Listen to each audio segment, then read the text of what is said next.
Support for today's show comes from Career Fitter. Career Fitter is a site where they give you a 60-question test. Takes about 10 minutes. And out of that, they're going to give you recommendations basically for your ideal business environment, a team building approach, career matches, work strengths, income potential based upon job matching, preferred communications methods, weaknesses that you may have, a whole host of things. They'll give you a free report. They have a premium report as well. Quality service recommended by Forbes, Psychology Today, and quite a few others. So use the link in the show notes. It will help you start to figure out some of the things you might consider with a new career. And if you hire me to coach you, I'll give you a little bit of a discount and reimburse you for some of the cost of the premium report, because it'll help us both with coaching. And now, let's get going.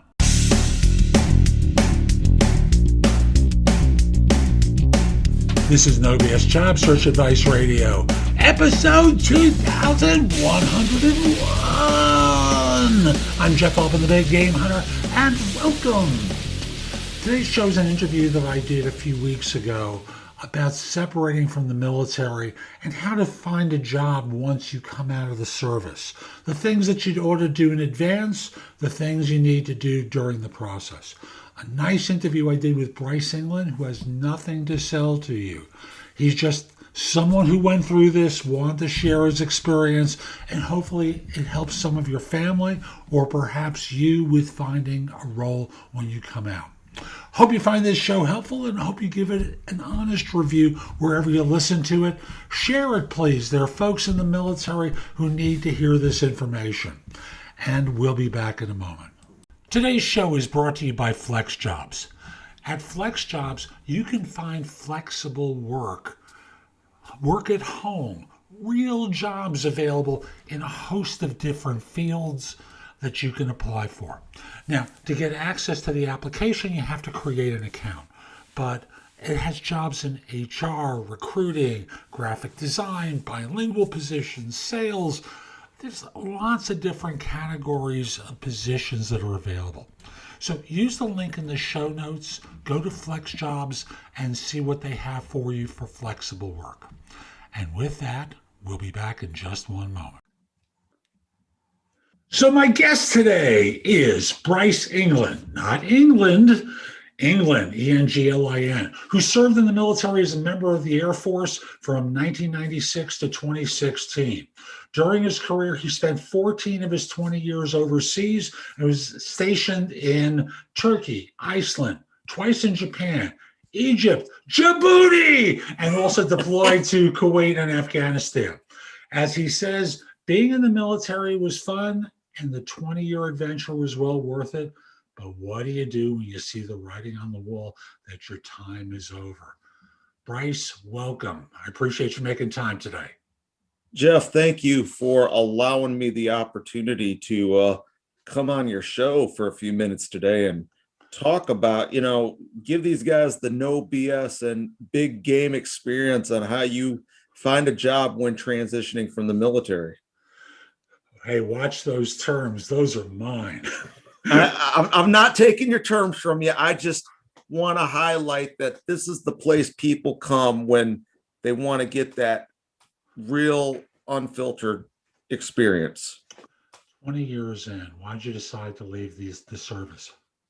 It was time to retire.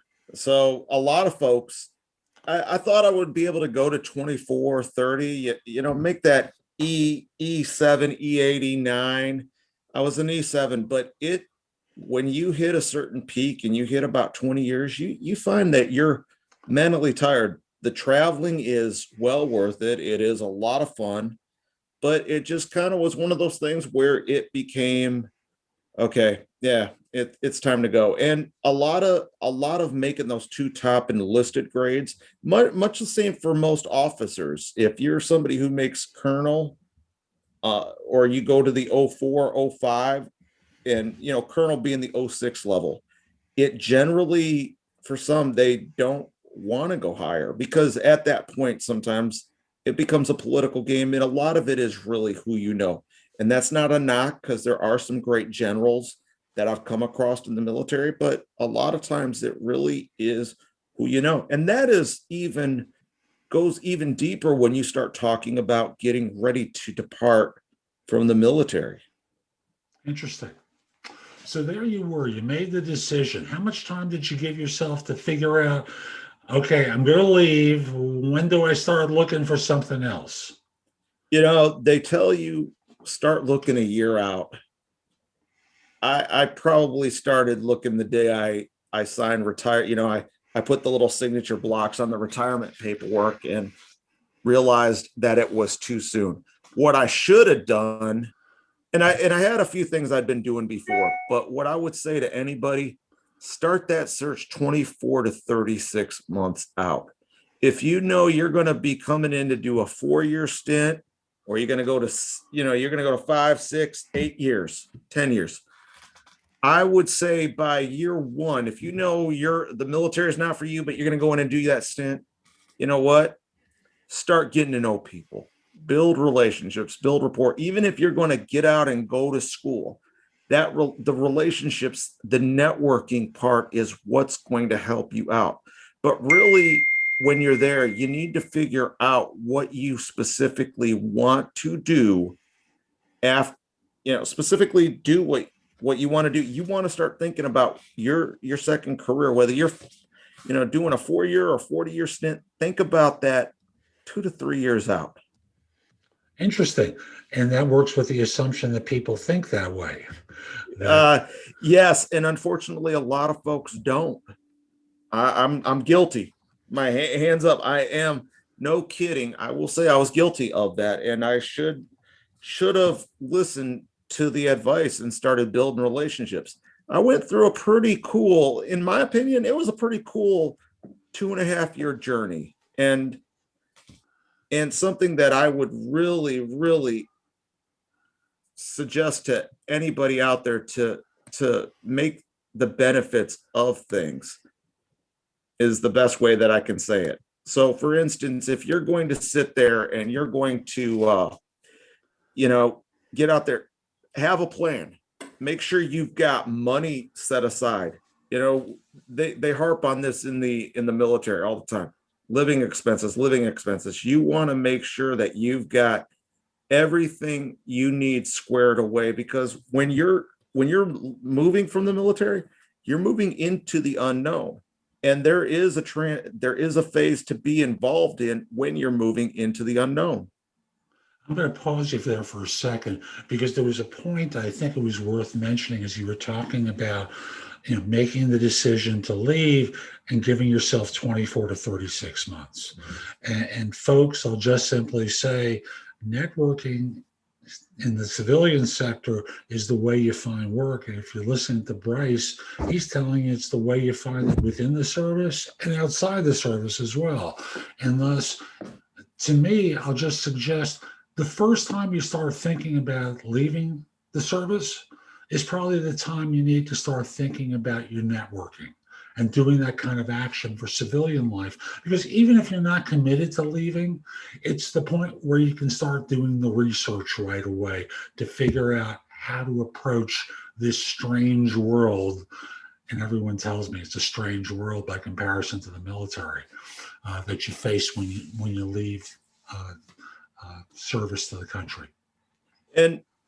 And Jeff, I'll tell you, there's about 4 different ways that people usually will, 4 different areas where I'd say people usually go looking for work as they get out.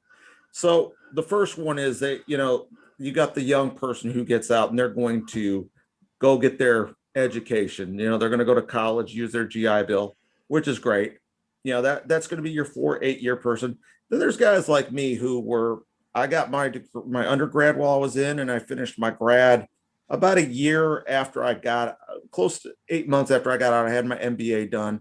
And what you do at that point is you find that you're going to maybe look for a job, usually as a contractor. Contracting work is something some folks do, and there's some great sites out there for contracting job.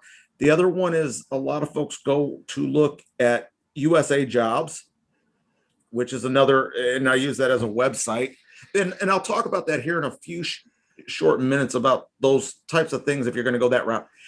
I've seen folks who want. There's a fourth one that you hadn't gotten to yet. You said there are 4 ways that they find work, and you got through 3 of them. Yep, and I'm getting ready to give you the 4th. Okay, just making sure. Well, actually, let me rephrase. It's about 5. I'm thinking now because school's 1, but there's other 2 ones. They go into the private sector, or you start your own business. Yeah. And I'm going to tell you, let's unpack these. I think unpacking these is a good way to do that. So if you're going to go to the private sector, as you said earlier, building relationships, LinkedIn is going to be your friend. Facebook, Twitter, they're all going to be your friends. Instagram is going to be your friend. But here's the thing. If you're going to go to the private sector and you want to work, you may be disciplined, and the military may say, hey, there's a lot of companies that want to hire military folks, but the problem is there's a disconnect. And when I say there's a disconnect, most military members don't realize you can't use military wording.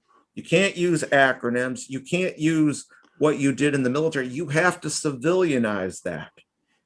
And that's where mentorship can come in to help, finding different companies. And there's lots of folks out there who want to see folks really, really take the initiative and put it in. So those are some big things.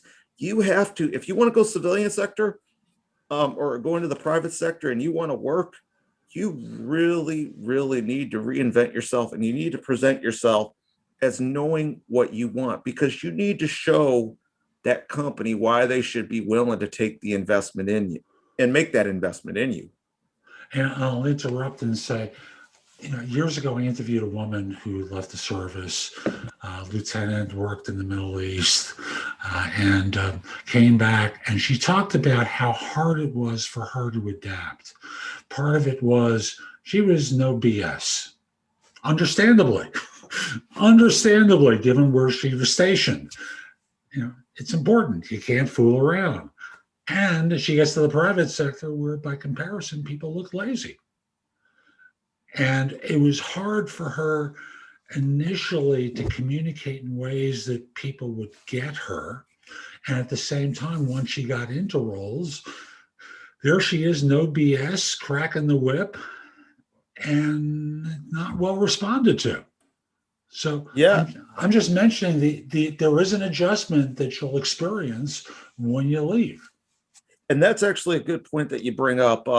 There was a retired 4-star general, Doc Fogelsong was his name. And he went down, and I actually looked at this. He used to be on Armed Forces Network all the time, talking about his time in the jet as his commander of United States Air Forces in Europe. I saw this when I lived back in Egypt. Then I read a story. He went to the University of Mississippi, and he tried to use his military, that military mindset there, and it did not go over well. He was the president, as a retired 4-star president. I think it was the president of the University of Mississippi out over in Oxford, and it just did not work well.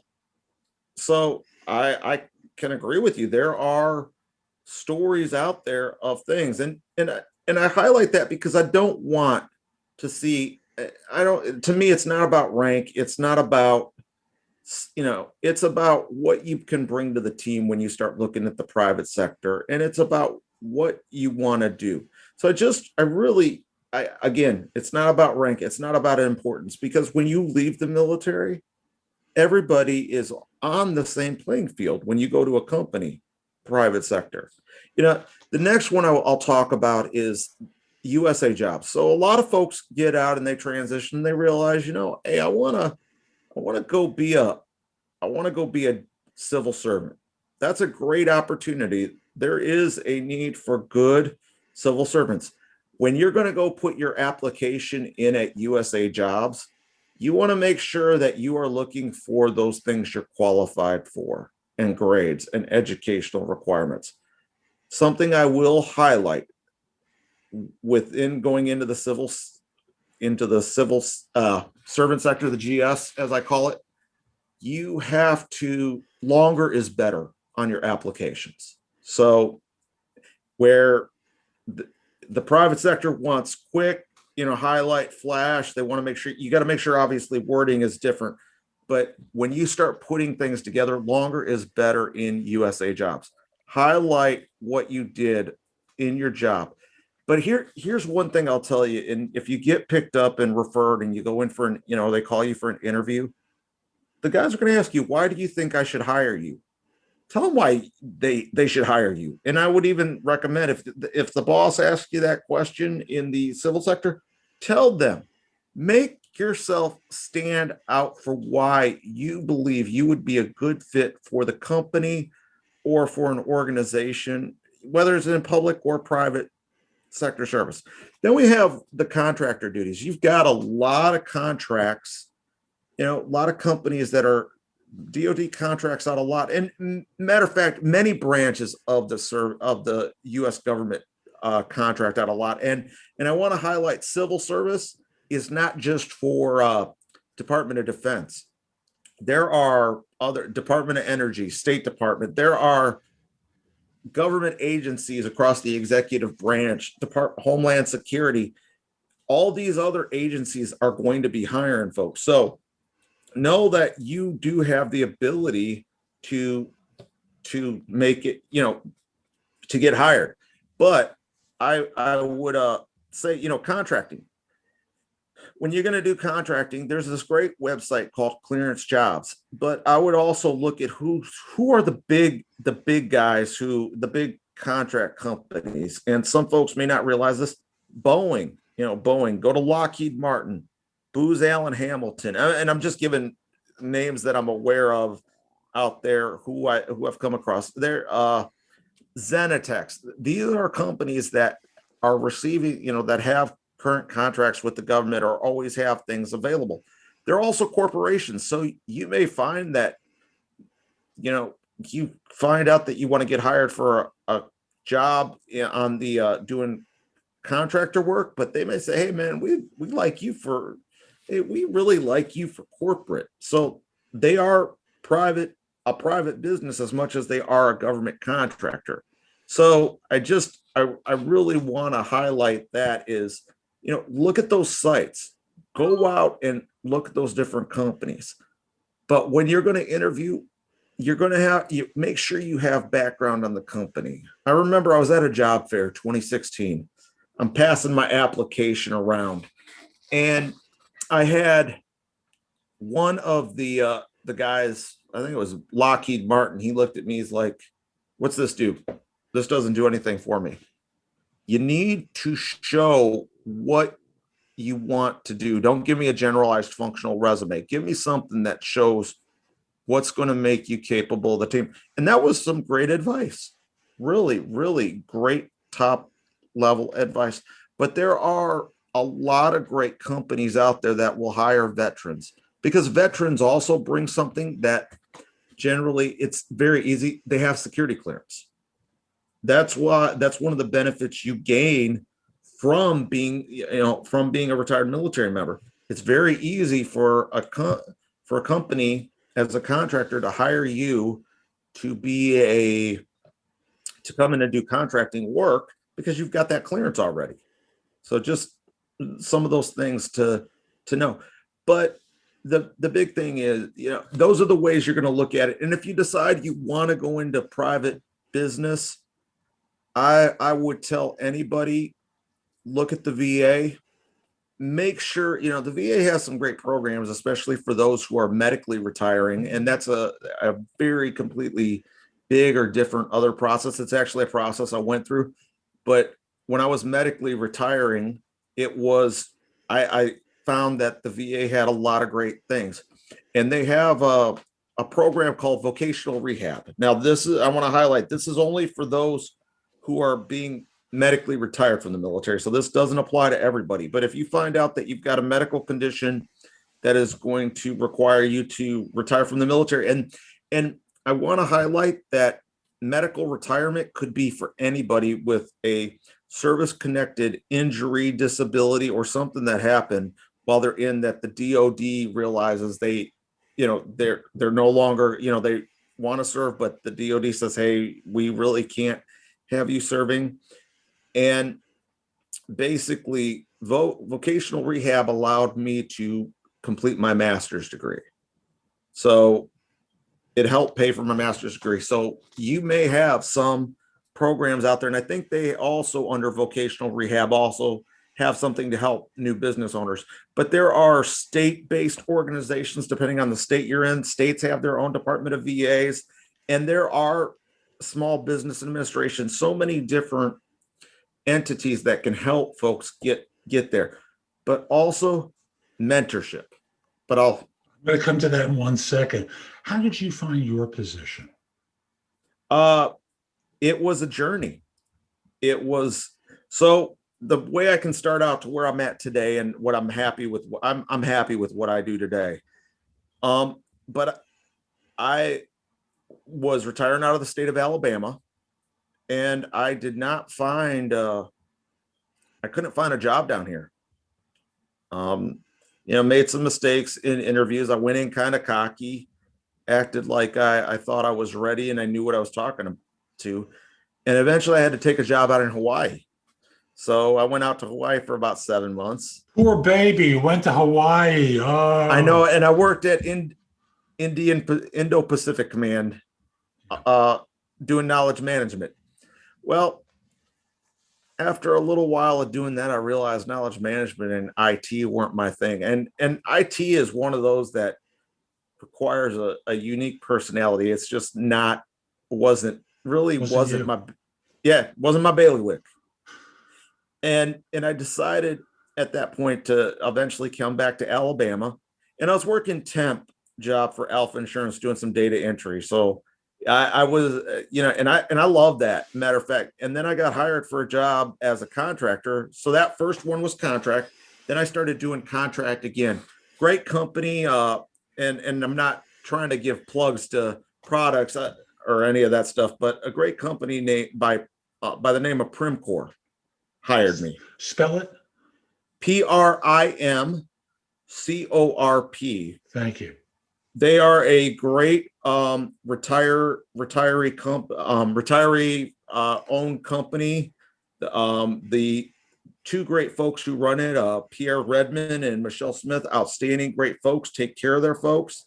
But they were a small subcontract. So what you'll have is the big companies like Booz Allen might get a contract, but then they'll sub out to other companies. So Primcorp was who I worked for. And I went out and started working at Maxwell Air Force Base. Great place. And I was doing getting Air Force foreign area officers ready to head out for 6 months. So I did that for about 20 months, I think, and really just wanted to do something different at that point. I found my niche of that international affairs realm, and that's where I found myself today, where I pretty much teach for a living. Gotcha. When you left, tell us about 2 or 3 of the mistakes or misconceptions you had when you were leaving the service about what it was going to be like to transition. I thought that I was going to walk out and automatically walk in the next day. I was very, I'll say this, I was very obtuse and I was very cocky. Hey, I'm going to be the next guy, I'm going to go find this. Everybody's going to be barking at my door wanting to hire the military member, No. How'd you get that idea, by the way? Is it drilled into your head in the service? I think sometimes it is drilled into your head in the service. You think, oh, everybody wants to hire military. You always hear that companies are looking to hire veterans and, all these opportunities for veterans and stuff. And there are a lot of companies out there that want to hire veterans. What it comes down to is they're only going to do it if they find you to be marketable. And that's not meant to knock. Most companies will jump at the bit to hire a veteran. That's my belief. They will, because they know with the veteran, I can get somebody who is they're going to be hardworking. They're going to be dedicated. They're going to go in always do what they need to do. There are things in a skill set that we bring with us, but there's also the other things that companies sometimes have to look at. If you're retiring after 20 years, so you signed up at 18 and you're hiring somebody who's 38 or 39 years old, that's a new person you have to teach. So you have to think about those things. So there's trade-offs from it. If I got a 4-year vet who, 4 or 6-year vet who has an associate's degree, is working on college, they're in their mid-20s coming out, I can probably get more out of that person than I can out of a 38-year vet. You're going to have some, and a lot of it is personality driven. It is about finding, most folks are going to say, am I going to have somebody who's open-minded? Am I going to have somebody who is going to be able to tell me, who is going to be, will they be open-minded? Will they be able to go with change? And then how will they respond? That's the other thing. If, are they going to be able to respond to taking insight from a boss when they maybe have at one point been the commander, or overseen 200 or 300 troops? So those are things that I think are concerning. So that was probably my biggest mistake, is that I walked out the door thinking I was going to get hired. One thing, there's a woman I interviewed yesterday. Her show's going to be on in a couple of weeks. And she did a book for older professionals that I think has a major point that relates to those of you who are leaving the service. And older professionals kind of get stuck in their ways. They think they know because they've done it for the longest time. Back in the Stone Ages when I started, and they pontificate and they bask in their own magnificence. Sound familiar, guys? Sound familiar, women? Well, her thing is firms don't care exclusively about what you've done. They want to know that what you can do is going to be relevant to them. And thus, it's important to connect the dots between your past, your future, and what you can deliver for an organization. And not just simply walk in, arms folded in front of your chest, ready to tell all the great old stories about what you did wherever you were stationed. And without that, you're not really making the connection between what you can do and what they need. That's so important when organizations hire. Is that part of what you learned along the way? Yes, very much so. It's and I will tell you, you will discover in your job hunt what organizations are looking for bodies to just fill seats, and that's something else. There are organizations that'll hire up veterans in a heartbeat because they just need a body to fill a seat, and maybe that is something that somebody who's transitioning needs to do until they can find what they're looking to do, which again is fine. Sometimes you just need something that's going to help pay the bills. Take the check, guys. Take the check, ladies. Get out there, cash the checks. Yeah. And that is perfectly okay. The other thing is I used to beat myself up. Now I'll consider this a mistake. If a job did not fall in line, I felt like, oh man, I was the one who made the mistake. That is something you cannot do in this. When you are negative and you are beating yourself, companies, bosses are gonna know that. They're going to see it. If you walk in thinking you got a job. So I remember I walked in thinking, oh, I'm going to get a job. I'm going to get this job. After a 30-minute interview, I walked out the door deflated. I thought I walked in cocky. They could tell I was cocky and that I was arrogant. And I walked out, man, I really messed that one up. And I'll tell you the truth, I'm kind of glad that didn't work out, because it humbled me. Humility will be your greatest thing, but you cannot beat yourself up with this. You have to realize that finding a job sometimes is a journey. Finding where you're at is a journey in life, and sometimes it takes the thing. One thing I will highlight Find a mentor. There is a great organization. Now, this is some inside ball that I'm going to give every listener that's going to help you, I promise. And I hope they experience a surge in phone calls from veterans who are getting ready to get out of the military after I mention this. But it's American Corporate Partners, ACP. ACP is an organization that will, about a year, you want to do this about a year, I would even go 18, 24 months out even, reach out to them, say, hey, I know I'm going to be retiring from the service. I need somebody from the civilian sector to mentor me. Tell you what, that was by far the greatest decision I made. I just was searching on the web because I had this brain in my head. I think it was December of 2016. And I think it was just, no, I'm sorry, December of 2015. I had to think about it because I retired August of 2016. And I found American Corporate Partners, called them up, said what I was looking for. They lined me up with a mentor from John Deere, one of the greatest people in my life who helped me out. But what they do is they link you up with mentors from Fortune 500 companies. There's one lady I worked with, I told her about ACP. She had a mentor from Disney. A buddy of mine who uses ACP, he has a mentor from who's working for ADT now. So they will link you up with, and this is not fly by night. This is people from, no kidding, real Fortune 500 companies in the public sector. And these guys will help you with,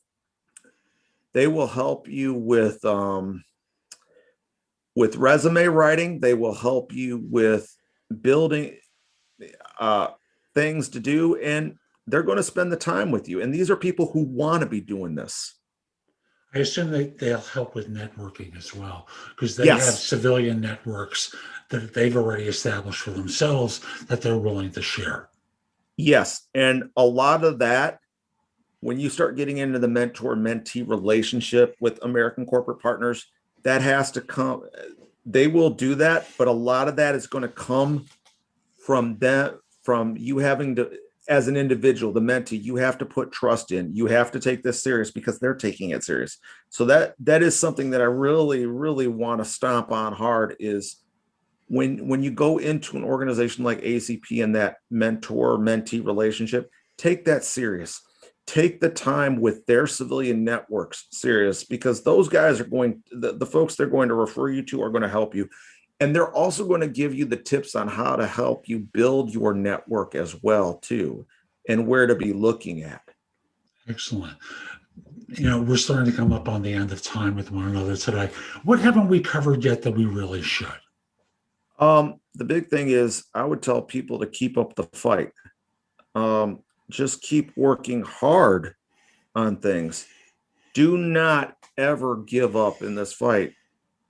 Finding a job is, if you walk out of the interview and it hasn't fully worked to the best, don't beat yourself up. Really, really take advantage of what take advantage of what you have to offer. And a lot of it really comes back to finding ways to reward it. That is really the biggest thing. There are great sites out there that I will highlight.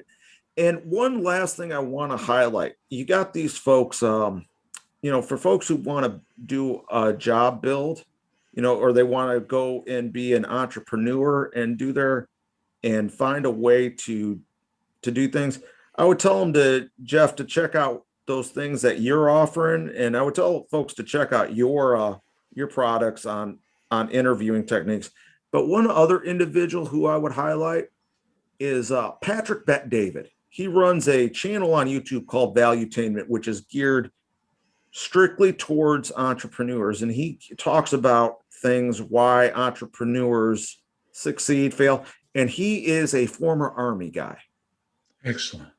Yeah, he is the only guy, if you're going to be going into business, there's a lot of guys out there, but I would really highlight, again, Jeff, I would highlight these guys. Come check you out. Look to you for your great advice. Take advantage of a lot of the services you offer, because I know you've got the know-how to get these guys prepped. But that's the only other one. But other than that, that is really everything that I can share at the basic level. Thank you. How can people find out more about you, your work, connect with you? What's the best way for them to reach out to you? LinkedIn. You can go to Bryce, BRYCE, England, ENGLIN. And you should see me out there on LinkedIn. Now, there's more than one of you on LinkedIn, or at least more than one with that name. Other than my saying he's the good-looking one. Probably the T in the middle initial, Bryce T. England. Gotcha. Bryce, thank you. So that's today's show. I hope you found it helpful. And if you did, I've got a lot that's in the show notes that will help you. Go there, take a look at some of the things I highlight. I know it can help you with your search. But I want you to do one thing for me, and that is put in your phone thebiggamehunter.us, Jeff Altman, my name. And when you need help, when you need advice, when you have a question, come over to the website, go exploring in the blog, contact me for coaching or because you have a question. I'd love to help you. In the meantime, I hope you have a terrific day, and most importantly, be great!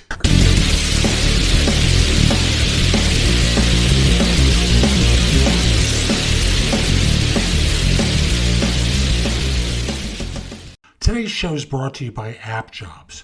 AppJobs is a site that has freelance work, but it's not the typical web design, web creation type of work or digital work.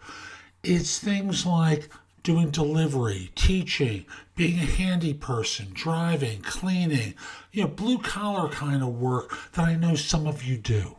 Again, I'm going to have a link in the show notes to appjobs.com, and I hope you find it helpful. And now, let's get going.